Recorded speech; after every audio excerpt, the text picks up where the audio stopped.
compete in the job market because of felonies, prior convictions, you're setting people up for failure. And these are oftentimes people who needed more help to begin with. So, I mean, it's like in school, like, you know, there's like some kids that get picked on, or there's like somebody that's like not as socially well adjusted, or someone that's having a problem. That person, you know, a lot of people kind of shun it or don't want to look at this or look at that. Like, usually those people need more love. You know what I mean?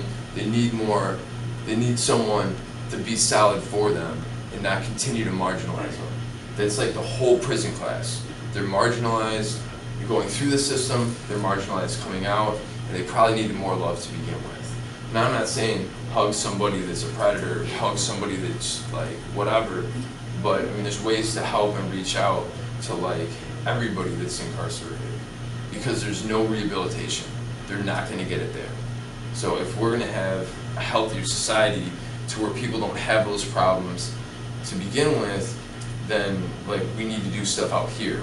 We need to reach across and help these people.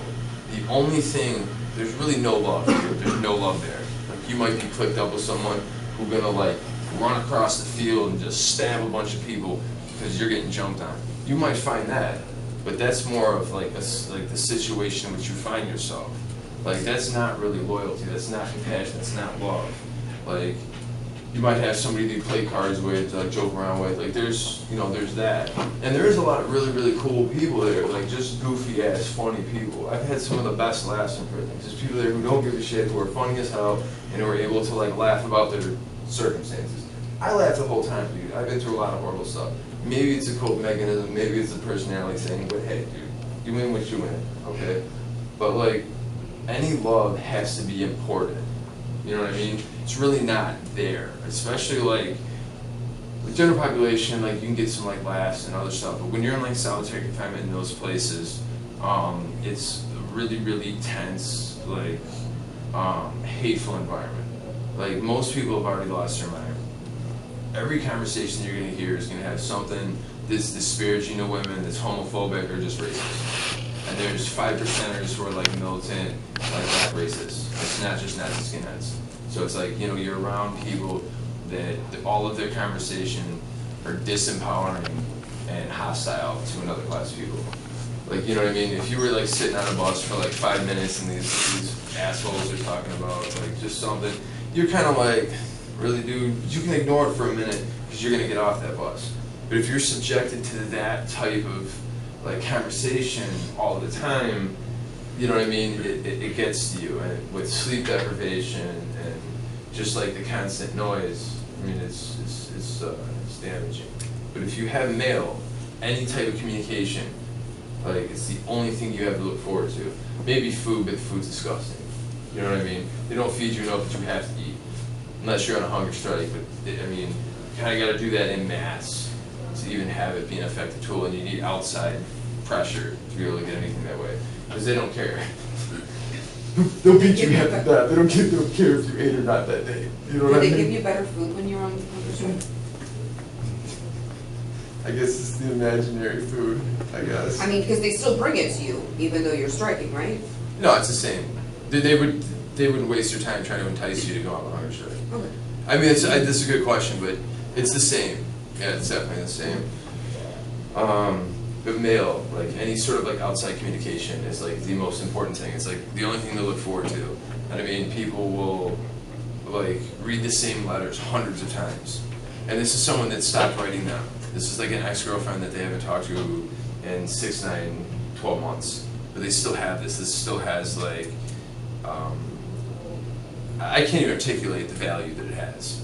So being able to have some love imported is extremely important in any type of pictures. But other than that, you know, it's just, hell's a small place. I mean, I don't necessarily believe in like sky fairies or like whatever, all right? But I mean, there is, how hell's described as like a suffering place, like biblically or whatever else. I mean, that exists here in this country, not overseas, like in your backyard here, all over the United States.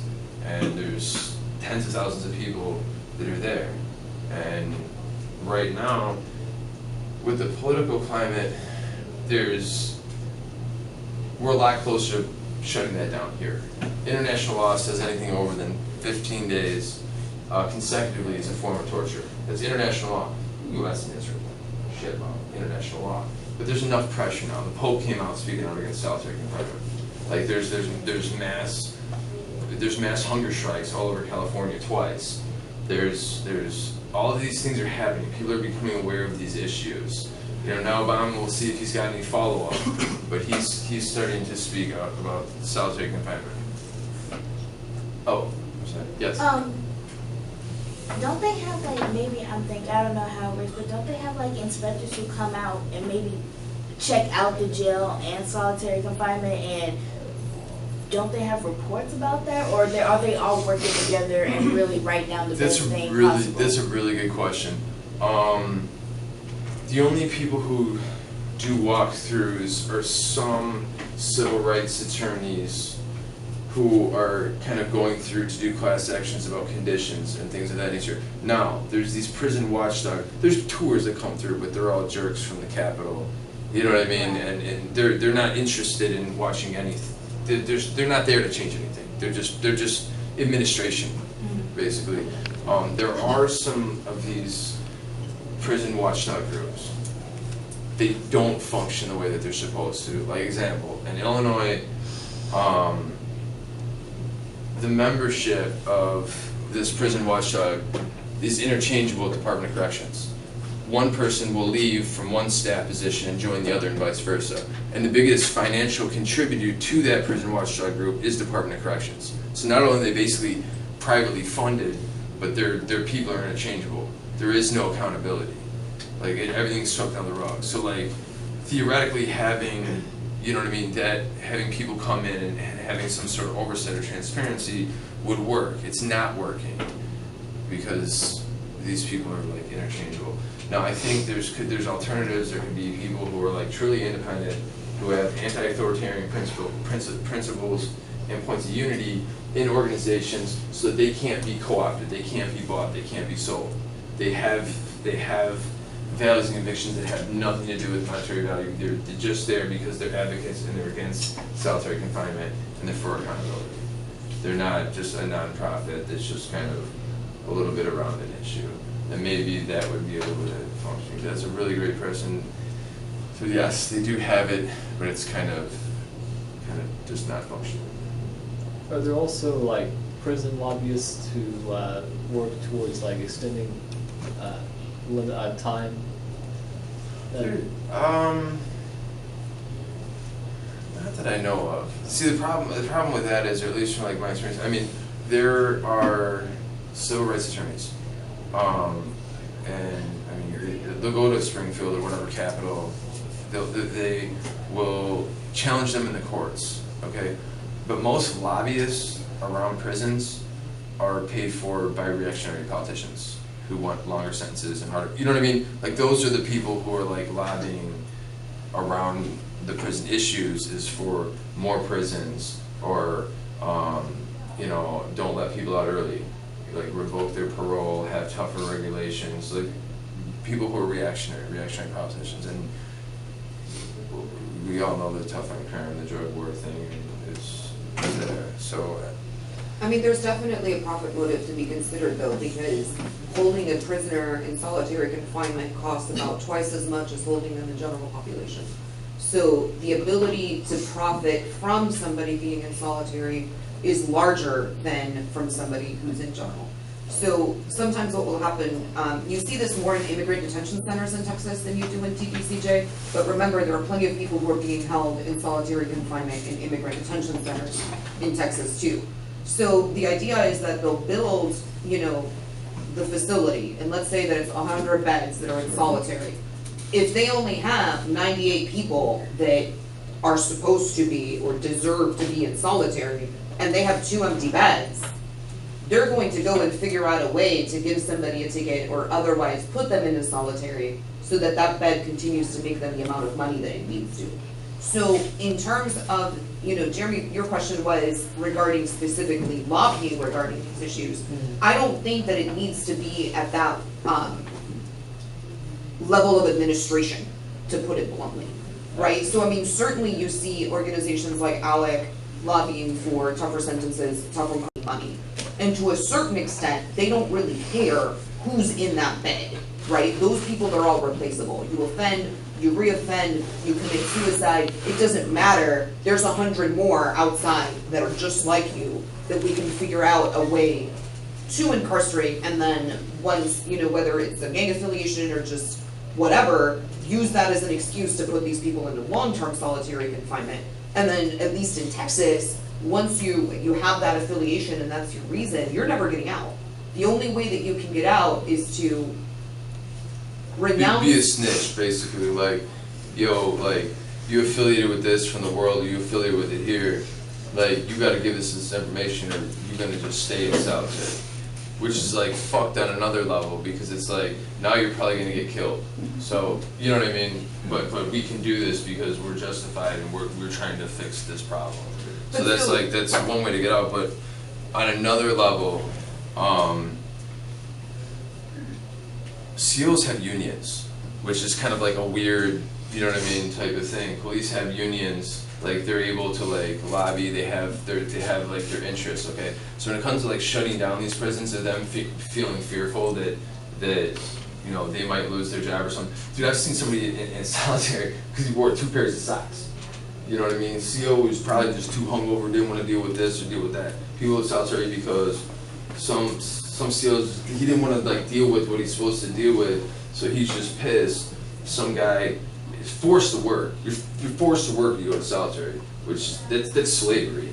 You know what I mean? Like, we're gonna force you to do this, and we're gonna tell you what job you're gonna do, and if not, we're gonna penally punish you. So let's say someone's out like working for a bunch of hours for like really nothing, absolutely nothing. You know what I mean? Maybe you can get a few bucks at the end of the month, buy some coffee or something like that to wake up, to go to some job, right? And he comes back and he's trying to like take a shower real quick before he's locked down for like 12 hours. So he feels like a decent human being. He wants to take a shower, that's it. He's hurrying, oh, you were late locking up and I was walking by and I had to deal with, you know, you have unauthorized movement. Dude ain't trying to jump the wall, unauthorized movement.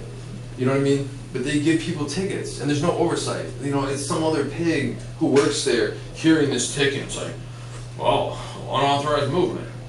You know, like, it's just, but. So just, can I get you to clarify something? Because in Texas, as far as I know, TDCJ does not allow folks who are being held in SHU to work. They don't have any work release from their cell at all. Okay. So, but you're saying that in Illinois, that was not so much the case. Can you talk a little bit Well, about? I was saying that How part of that it works. is basically job security. Some of these correction officers that were working at that prison just worked at TAMS or Logan that was shut down. Okay, so now they're pissed about losing their jobs, their livelihood.